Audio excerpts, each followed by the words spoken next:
प्रभु यीशु मसीह के मधुर जलाली नाम में सभी मसीह भाई बहनों को मेरी तरफ से जय मसीह की। मैं पास्टर रेखा और आज मैं प्रभु का वचन आप सबसे शेयर करना चाहती हूँ।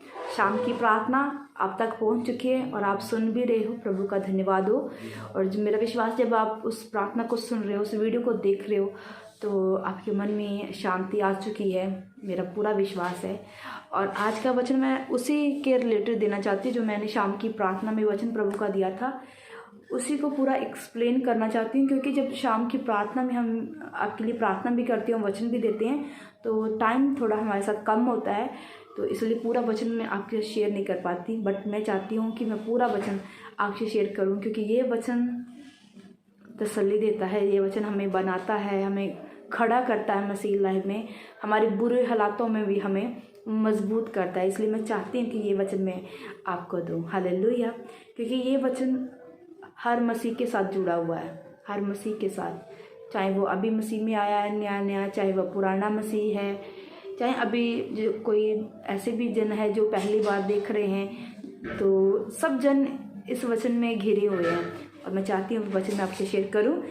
मत्ती की इंजील 4 बाब उसकी पहली आयत को हम पढ़ेंगे। तब आत्मा यीशु को जंगल में ले गया ताकि इब्लीस से उसकी परीक्षा हो। वह 40 दिन और 40 रात निराहार रहा, तब उससे भूख लगी। हालेलुया। आगे मैं पढ़ के आपको जरूर सुनाऊंगी। अब मैं आपको बताती हूँ, प्रभु यीशु ने बपतिस्मा ले लिया और प्रभु ने बता भी दिया यहोवा परमेश्वर ने कि ये मेरा प्रिय पुत्र है, मैं इसे बहुत प्रेम करता हूँ। और तब क्या हुआ, प्रभु यीशु मसीह को आत्मा, जो परमेश्वर का आत्मा था, वो जंगल में ले गया और वहाँ इब्लीस से भी आगे चल के परीक्षा होने वाली थी, तो आत्मा से जंगल में ले गया। जंगल में क्यों ले गया ये मैं आपको बताऊंगी। और 40 दिन और 40 रात निराहार रहा, तब उसे भूख लगी। जंगल में जब प्रभु यीशु मसीह गए तो वो 40 दिन उन्होंने कुछ खाया नहीं, कुछ पिया नहीं। पता, जंगल में रहना आसान बात नहीं है। अगर हम साइंस के अकॉर्डिंग देखें तो जंगल में हर एक इंसान नहीं रह पाता है। हम जैसे लोग जंगल में नहीं रह पाएंगे। वहाँ जंगल में रहने के लिए बहुत अच्छी से ट्रेनिंग लेनी पड़ती है, सर्वाइवर होते हैं जंगल में रहने के लिए। और क्योंकि जंगल का जो वातावरण वो भी अलग होता है, वहाँ के भीड़ भालू जानवर सब अलग है, सब कुछ अलग है वहाँ का, तो वहाँ रहना आसान नहीं है, क्योंकि जानवर, खूंखार जानवर भी वहाँ होते हैं। तो प्रभु यीशु मसीह वहाँ जंगल में रहा। जंगल का मतलब है विपत्ति, दुख, क्लेश, झगड़े, लड़ाइयाँ, उसमें रहना। जैसे कि आप जब प्रभु यीशु मसीह ने बपतिस्मा लिया और उसके बाद ही वो जंगल में चले गए, उसी तरह प्रिय भाई बहनों, जब मसीह में आते हैं, मसीह में नए आते हैं, बपतिस्मा नहीं लिया पर हम मसीह की ओर चल पड़े, हमें शांति मिली, आराम मिला और अब हम प्रभु के पीछे चलने लगे। और एक दिन ऐसा आया, हमने बपतिस्मा ले लिया, प्रभु को अपना जीवन दे दिया, अपना मुक्तिदाता उद्धार करता प्रभु को मान लिया। फिर क्या हुआ, उसके बाद शुरू होती है जंगल की बात। उसमें शुरू होती है परीक्षाएं, उसमें शुरू होता है दुख, क्लेश। ये जंगल होता है और हर एक इंसान को जंगल में गुजरना पड़ता है। बपतिस्मा लेने के बाद सबको ही जंगल में गुजरना पड़ेगा। और यहाँ प्रभु यीशु मसीह को भी जंगल में जाना पड़ा और वहाँ 40 दिन उन्होंने ना तो कुछ खाया ना तो कुछ पिया। अब हमें नहीं है, हमें प्रभु ने ये बंदिश नहीं लगाई है कि आप जंगल में हो, अब दुख, क्लेश, बीमारी, लड़ाई झगड़े में हो, सताव आपके ऊपर है, विरोध आपके ऊपर है और आप भूख प्यास में रहें। भूख प्यास कैसी, मैं आपको बताती हूँ। भूख प्यास जो प्रभु की रखनी है आपको। प्रभु यीशु मसीह आत्मा में भूखे थे, शरीर में भी भूखे थे, और शरीर में वो उनको भूख नहीं लग रही थी जब वो जंगल में थे। क्योंकि जब हम परेशानी में, दुखों में होते हैं तो हमें कुछ नहीं, हमें सब कुछ भूल जाता है, हम खाना पीना सब कुछ भूल जाते हैं। पर प्रभु यीशु मसीह थे, वो परमेश्वर के साथ जंगल में थे, उनका नाता परमेश्वर के साथ था, इसलिए उन्हें भूख प्यास नहीं लगती थी, क्योंकि उनका नाता परमेश्वर के साथ था। अगर आप जंगल में, आप दुख, बीमार, क्लेशों में हैं, तो आपका संसार क्यों ज़्यादा ध्यान होगा, क्योंकि आपको सबकी आवाज़ सुनाई दे रही है। कोई आपको ताने दे रहा है कि तू तो प्रभु के घर में जाती, बपतिस्मा लिया, फिर भी तेरी हालात ऐसे है, फिर भी तुझे बीमारी है, फिर भी तेरे घर में लड़ाई झगड़े है, पति पत्नी में आपस में नहीं भर रही, तुझे चर्च में जाती है, ऐसा है, तूने तो बपतिस्मा भी ले लिया।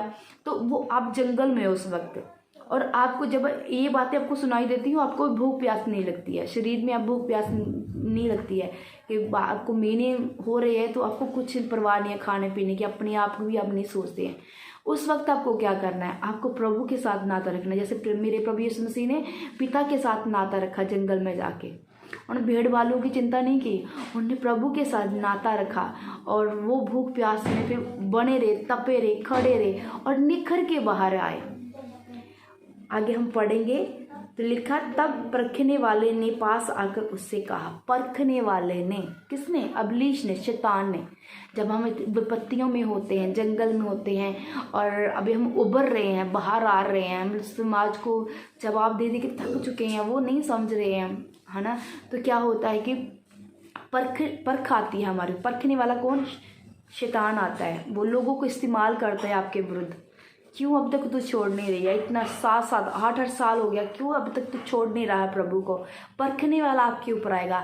अगर आप जंगल में, जब आप दुखों, मुसीबतों, कलेशों में हैं, आपने प्रभु के साथ रिश्ता मजबूत रखा हुआ है, आप मजबूत अड़े और खड़े हो, भरोसा है प्रभु के पास कहाँ कि नहीं, आज से कल मेरा है, कोई बात नहीं, ये करने दो जितने करते हैं। तो जब आपके परीक्षा आएगी, आपको परखने वाला आएगा, तो जैसे प्रभु यीशु मसीह ने उनको वचनों से बीच में जवाब दिया, आप भी दे पाएंगे यीशु मसीह के सामर्थ्य में। प्रिय भाई बहनों, प्रभु यीशु मसीह को, जो हमारा परमेश्वर, जो हमारे लिए मारा गया, गाड़ा गया, उनके ऊपर परीक्षाएं आई, तो हम क्या चीज़ है, हम तो कुछ भी नहीं है, कुछ भी नहीं है। इसका मतलब हमारे ऊपर भी आएंगी वो परीक्षाएं, हमें भी वो जंगल से भी इसके ऊपर गुजरना पड़ेगा। मैं भी गुजरी थी जंगल में, जब मेरा साथ देने वाला कोई नहीं था, अकेली थी, यहाँ तक कि मेरे पति भी नहीं थे, मेरे साथ देने वाला कोई नहीं था। घर पर बस सब विरोध में थे, खड़े हुए थे कि चर्च नहीं जाना, चर्च नहीं जाना, छोड़ दो, ऐसा वैसा। मैं भी जंगल में खड़ी थी और जंगल में मैंने सरवाइव किया, मैं निकली, गुजरी। और आज देख सकते हो कि मेरे हस्बैंड मेरे साथ प्रचार करते हैं, मेरे बच्चे हैं, हम सब मसीह का प्रचार करते हैं। जंगल में गुजरना सबको है, पर आपको जंगल में जाके प्रभु के साथ एक नाता रखना होगा, प्रभु से दूर नहीं भागना होगा। अगर आप ऐसा करते हो तो प्रिय भाई बहनों, आप परमेश्वर के बड़े बड़े काम करने के लिए चुने गए हो, बड़े बड़े काम, सामर्थ्य काम करने के लिए चुने गए। सबकी कॉलिंग अलग अलग है। किसी को, मेरी बहन को घर परिवार संभालने की ड्यूटी दी गई है, किसी को, मेरी बहन को बाहर जाके सुसमाचार की देने की ड्यूटी दी गई है। हर अलग, कोई अगर जॉब कर रही है, जहाँ मैं जॉब करती हूँ, मैं वहाँ से प्रभु का सुसमाचार सुनाती हूँ। इसी तरह अलग अलग ड्यूटी प्रभु ने दी हुई है, तो अपनी ड्यूटी में वफादार निकले। मेरा परमेश्वर आपके साथ है और आज का वचन आपको दुखों से बाहर निकालेगा। अगर आप जंगल में हैं तो आप बाहर आएंगे जंगल से, तो जब आएंगे तो शैतान शर्मिंदा होगा यीशु के सामने, वैरी शर्मिंदा होगा यीशु के सामर्थ्य में। जब परख आएगी, आप निकलेंगे उससे बाहर, तो वो शर्मिंदा होगा यीशु के सामर्थ्य में और आप जीत प्राप्त करेंगे प्रभु यीशु मसीह के सामर्थ्य में। आज का वचन आपको काफ़ी मजबूत करने के लिए, दृढ़ करने के लिए, आशा कभी ना छोड़े। आस रखनी है तो प्रभु यहोवा प्रभु यीशु मसीह पर रखे, वो आपके साथ है। चैनल पर बने रहना, ऐसे ही वीडियो आपको मिलती रहेगी, मोटिवेट करने के लिए वचन प्रभु के मिलते रहेंगे। अगर आप हमारी सेवकाई का हिस्सा बनना चाहते हैं, दान भेजना चाहते हैं हमारी सेवकाई के लिए, हमारे चर्च के लिए, नीचे नंबर आ रहा है, इस पर आप पेटीएम भी कर सकते हैं, गूगल भी कर सकते हैं, अकाउंट नंबर भी आ रहा है, उस पर आप बैंक अकाउंट भी करके हमें दान भेज सकते हैं। प्रभु आपको आशीष दे। सबको जय मसीह।